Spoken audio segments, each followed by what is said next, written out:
Hello, I'm Ben Wattenberg. Elections can be a mystery and a mess. As we get close to Election Day, one key to the mystery turns on turnout. The outcome of every election depends on who shows up. It's said that too few Americans vote, that turnout will be very low in 1996, and that it's a damn shame. Is that true?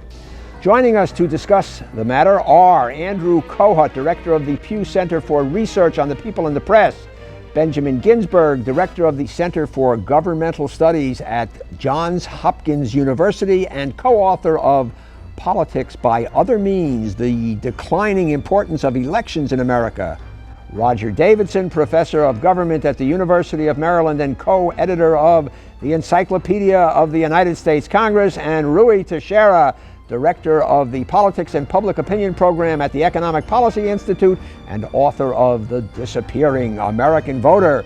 The question before this House: what if we held an election and everybody came? This week on Think Tank.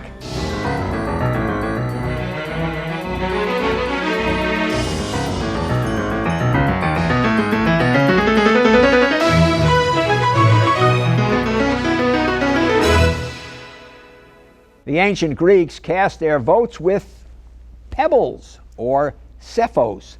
That word for pebbles forms the root of the word psephology, the study of elections. Today there is some disagreement among psephologists regarding the health of American elections. For example, America is the oldest democracy in the world and democracy's global champion, yet experts predict that only about half of those eligible to vote for either Bill Clinton or Bob Dole or Ross Perot will bother to cast their ballot. In the 1994 congressional elections, only 36% of voters showed up, just over a third. Indeed, when it comes to casting votes, America ranks near the bottom.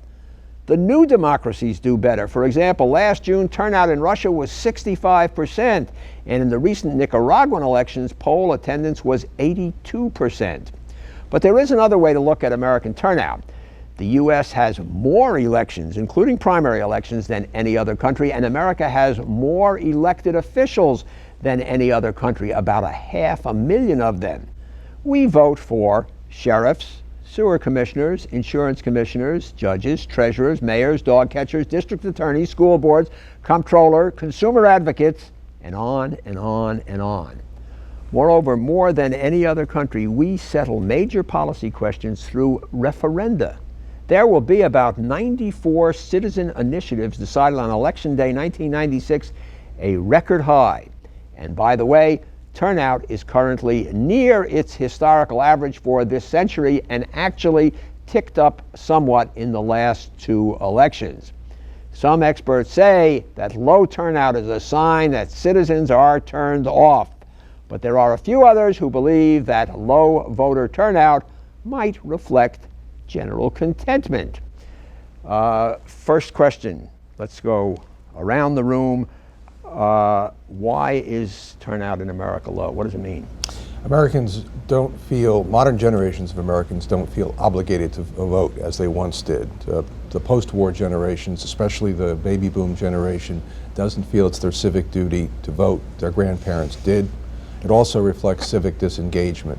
When we ask people knowledge questions about facts in the news across the United States and other major democracies, the United States ranks as low on that measure as it does in turnout in relative terms. Ben Ginsberg. Well, I have a different view, and I think that the problem of turnout is not a problem of voters, but it's rather a problem of the contending politicians and parties we have in the United States. The dirty little secret of American politics is that most politicians, and certainly the two major parties, don't really want higher levels of turnout. If they did, they could mobilize it. Interesting. Roger Davidson. One of many reasons for lower turnout in the 20th century, I think, is that politics is no longer a public entertainment. People don't look to politics and political party organizations as sources of entertainment. We have too much else on our minds, football and other forms of entertainment. that politics is not a civic entertainment as it once was. Rui Teixeira, Economic Policy Institute. Well, there are basically two questions here. One is, why has turnout, more or less gone down continually for the last 30 years? Another question is, in broad cross-national perspective, why is turnout in the U.S. tend to be much lower than other advanced democracies? And I'll just answer the second question, which I think it has two very simple reasons. One is it's harder to vote here. The costs are higher. We have a more difficult registration system. And secondly, there are a variety of things about the American political system that tend to produce lower levels of motivation among the electorate. From lower, sort of different electoral system to lower levels of party mobilization, of civic engagement stuff that Andy was alluding to, and so on. So, what about the idea that we mentioned in the setup piece that low voter turnout might just signify contentment? The country's doing all right. The two parties aren't that different. We're a great country. What are we having for dinner? How do I get a raise? Well, there are other forms of participation, and among those, the United States does considerably better than it does in voting. Writing to members of Congress, giving money, going to meetings. Volunteer organizations, and as you pointed out, this is not just federal elections, it's state and local, school board, and other kinds of meetings and elections that at a local level hit home to the daily lives of people. I think the longitudinal surveys on voter cynicism, how voters feel about Washington. Longitudinal surveys mean showing increasing public cynicism over the years.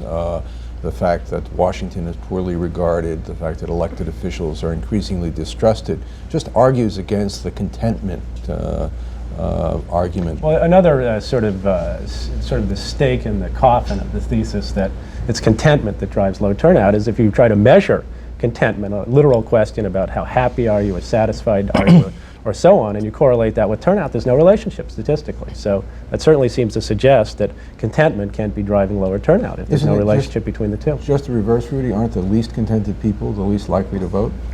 Well, no.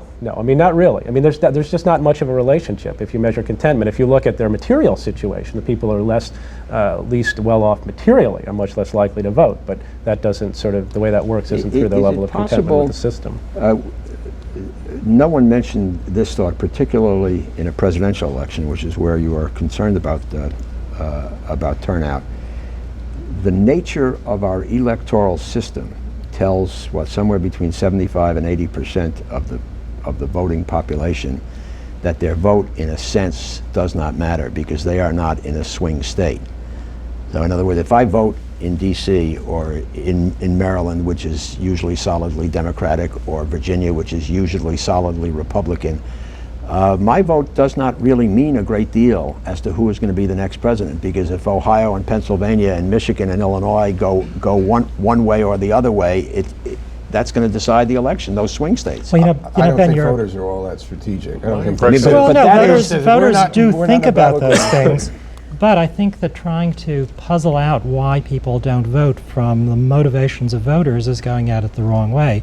I grew up in the great city of Chicago during the administration of Richard Daley, and he didn't, do polling to find out whether people were going to vote or not. He got them out there. He made sure they voted. In fact, he was so diligent that a group that we would today call the necrologically challenged voted. In fact, a lot of them probably worked in local city offices. Right. But they were both dead and worked daily at the same time. Well, a lot of them were probably in Danny Rostenkowski's office. Right. But be all that as it may, the point is that you get high levels of voter turnout, and I think this is true around the world, where you have strong political parties that see themselves as having a stake in bringing voters to the polls. In the United States, we have weak political parties, which in some instances aren't all that excited about bringing large numbers of voters to the polls. The evidence on the cross-national analyses of this issue, comparative turnout rates, is that both are important. That the sort of relatively weak party system in the United States produces lower levels of motivation, which produces lower turnout, and that the electoral system in the United States, with this sort of plurality, one person gets all the votes in certain states, other states don't really matter. I mean, we have a different electoral system. That also depresses turnout, makes voting less meaningful for a lot of people. So And voting is still more costly in this country in terms of what you have to do to get registered, even with the reforms that we've had in the past decade or so. In most of the countries that we compare ourselves with, it's the government that takes the responsibility for registration. And they have And they universal have- registration for other reasons. I mean, For other everybody reasons, in the yes. social In Germany, it's the democracies- police that keep the records. and In the other countries, government it'd be Social has Security. given you a number and knows where you are at any given moment. That's right. What your residence In is. our and country, no matter how easy the procedures have become, the onus is still on the individual Exactly. to Yeah, well, go. that's some of it, and certainly historically, it's why turnout dropped in the United States so sharply at the turn of the We century. got concerned in the late 19th century with voter fraud, and we wanted to end the necromantically challenged votes like in Chicago. And so we tightened up registration Well, in a sense, both things rules. happen at once. Because as Yes. they instituted a personal registration system, which made voting more difficult, they were also, I mean, that part of what that was about was demobilizing these strong urban ethnic Absolutely, machines. but- But there was also, why I under, mean, hold on one second, under normal circumstances, why would it be in the best interest of the Democratic Party, allegedly the People's Party, the place where turnout is perceived to be a bigger problem than in the Republican Party? Why don't they do it? Yes, why don't they? Because it is not in the interest of many sitting Democrats. If you're a member of Congress who wins handily with 20% of the possible electorate, why in the world would you invest heavily Well, but in suppose you're in a mobilizing that close, other? suppose you're in a close race. Well, if it gets close, then the situation changes.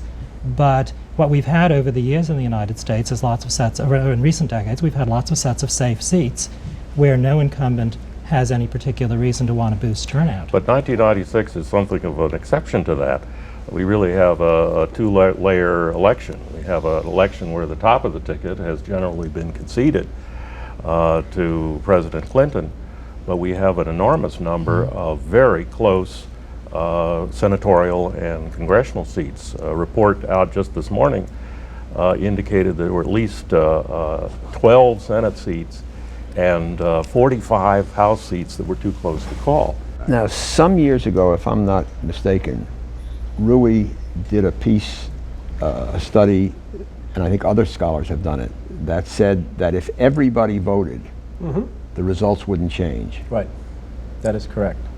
Yeah, by and large, you can take most elections in the United States, particularly at the presidential level, but even at the congressional level, you get, turnout that's too low. It starts to be more plausible. Turnout will make a difference. But by and large, if everybody shows up, if everybody did show up at the polls, you do this kind of simulation of it. In almost all cases, it doesn't appear In other words, to affect the outcome. You do this by polling the people who didn't Right, you vote ask the and say- non-voters what their preferences would have been if they showed up. Then you add those people into the actual voting pool, and you don't wind up with something that's very different.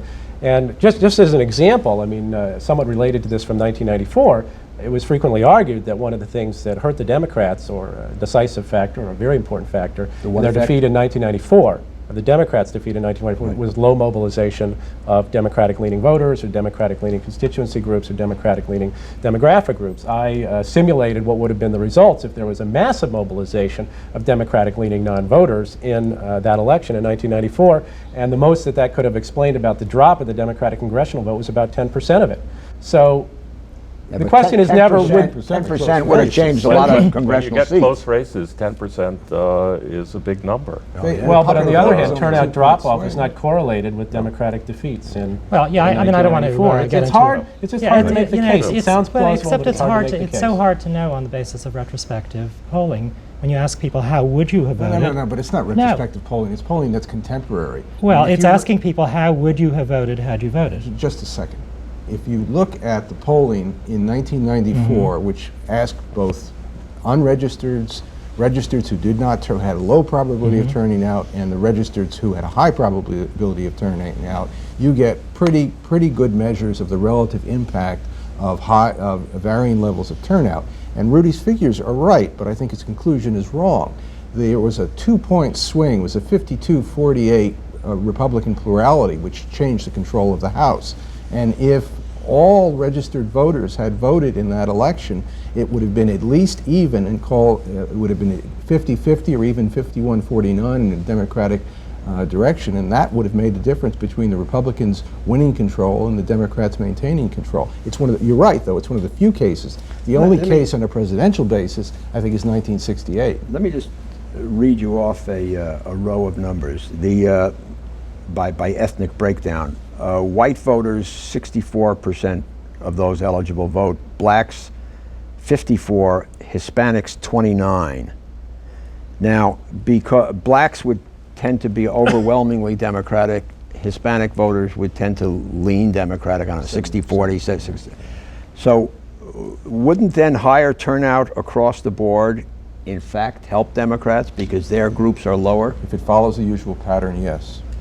Absolutely. The question is never, would it help the Democrats when you're talking about mobilization of these groups? The question is how much. That's where the rubber hits the road in terms of this question. I mean, it is a little or a lot, and most analyses tend to show yes, it would help, but only a little, and it doesn't typically account for the kind of democratic debacles you had in 1994 and 1988. Well, it seems to me that you have to take a step back. You can't assume that a given group's demographics are going to predict how it votes because it's always been that way.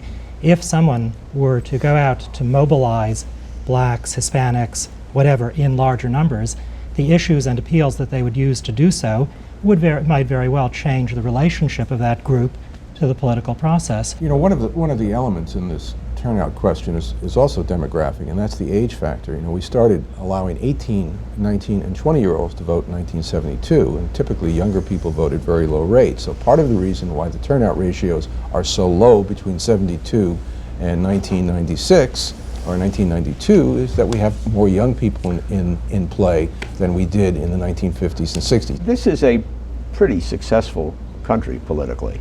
I mean, you know, we're the longest lasting democracy.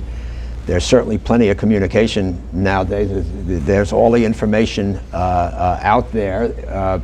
Around the world, people look to the United States as sort of a model of how a democracy should work. Is this a big deal that we don't have a big turnout? It doesn't look good, but it's not a real big deal, I think. In part because there are other forms of participation that continue to excite people's interests. Well, and not only at the federal level, but at the state and local level. I'm not so as sure well. about that. I mean, isn't there a lot of talk among political scientists about the decline in civil engagement, bowling alone, There's and all of that? There's actually an argument over that. Some people feel that there's this bowling alone, that people aren't.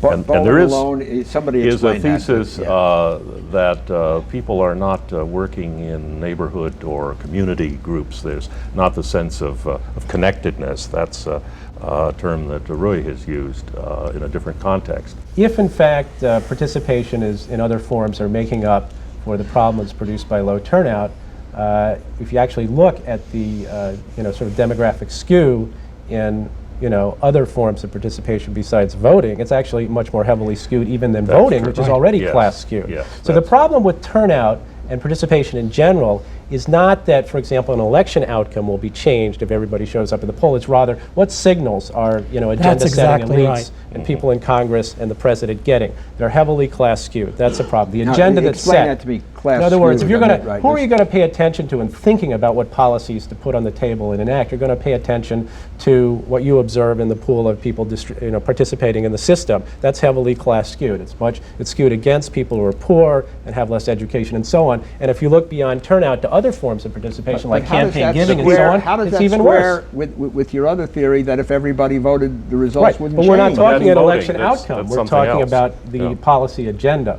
broadly And the speaking. kinds of Those are two appeals that different have to things. be made in a given electoral environment. But I think it's more than that. I think that voting, look, the fact that only 50% of the American public is going to vote in the next election rather than 80%, that in and of itself is not a big deal.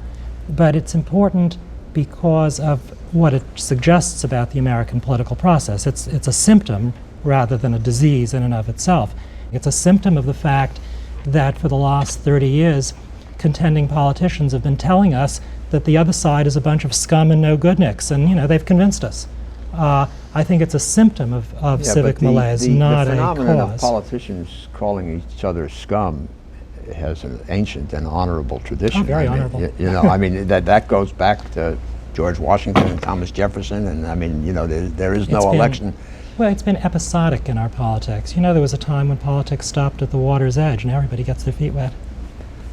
Well, some of the highest turnout campaigns in American history were some of the dirtiest back in the late 1800s. So I don't know. You have to be cautious, I think. Well, I don't think it's so much the dirt, low turnout. only negative relationship. campaigning. I think there are other symptoms of this disengagement. The decline in newspaper readership, Yeah, now I the agree. decline of viewership of network television news. Well, but we balanced we by the increase in we do monthly cable watching. I mean, you have 5, 6 public affairs channels.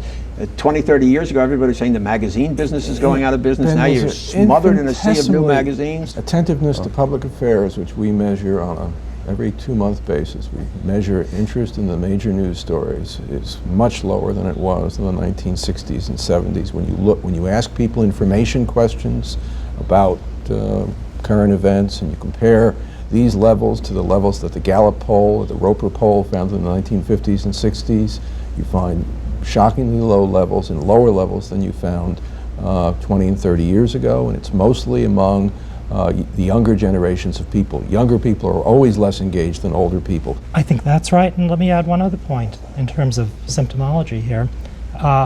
Low voter turnout is a symptom of a political process which is not organized to engage citizens in politics. In 19th century America, the political process was organized in such a way that the public at large was engaged and involved in the It political was process. fun. That's your point. I mean, Not that it was fun, but that the way that politicians saw, the route they saw to power, the route they saw to building support for policies was mobilizing voters through party machines, whatever. I think fun had something to do with it. You think what? I think fun had something to do right, with yeah, it yeah, because the political parties, in mobilizing their troops, provided entertainment. They provided marching bands and choirs and baseball clubs. Even in the 1930s, there were thousands of political clubs in Manhattan, in New York City. There are very few, if any, today. Now you have And 50, now in 50 an era- channels to surf through. Now in an era of ESPN and all of the other entertainment, politics is marginalized. Politics Well, is pretty that's boring part to of most it. people, I think. But, except for like crazy people like us.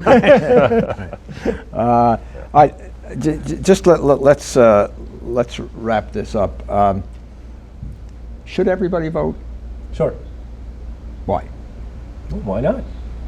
I mean, it's one way. I mean, it's the most elementary form of political participation. I think people should participate in politics. I think, moreover, that it's good if people not only show up on election day, but they kind of follow things as they're going on. They're engaged with the political issues. I think it'd be more lively and interesting political debate and sort of system if more people participated. On the other hand, do I think people should vote because I would tell them incorrectly that their vote is going to decide the outcome of the election? No, but I think there are other reasons why people should participate, and it would make it a less class-skewed system by definition, right? If everybody showed up, there wouldn't be any class skew in participation. That might have a good agenda-setting effect. So I say, sure, absolutely, show up.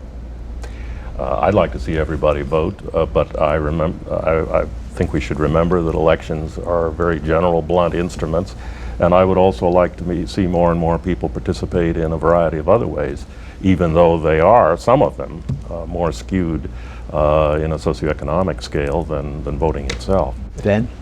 My wife's grandparents voted in Chicago for 10 years after their death, and I think we should follow their examples. Early, often, and even if you're dead. Vote. Yeah, go ahead. I think this is the minimum level of civic participation, and if everyone was so inclined, it would really change politics in a way that's not reflected in For the better. that we can't envision for the better.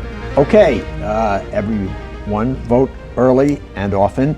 Thank you, Andrew Kohut, Roger Davidson, Benjamin Ginsberg, and Rui Teixeira, and thank you. With election season almost over, we at Think Tank will not forget politics and public policy, but we will also be turning our gaze far afield. We plan to visit exciting new topics and revisit important old ones from the worlds of science, business, culture, and history. Coming soon, oceanography, Theodore Roosevelt, Darwin versus religion, music, and American culture. And so it is more important than ever that we hear from our viewers. We want to know what programs and what guests you would like to see, and of course, what you think about Think Tank. Please send comments and questions and suggestions to New River Media, 1150 17th Street Northwest, Washington, D.C. 20036, or look us up through the PBS website at www.pbs.org. Click Think Tank on the menu of popular PBS series, and then click on the Send Us Mail button on the Think Tank page. For Think Tank, I'm Ben Wattenberg.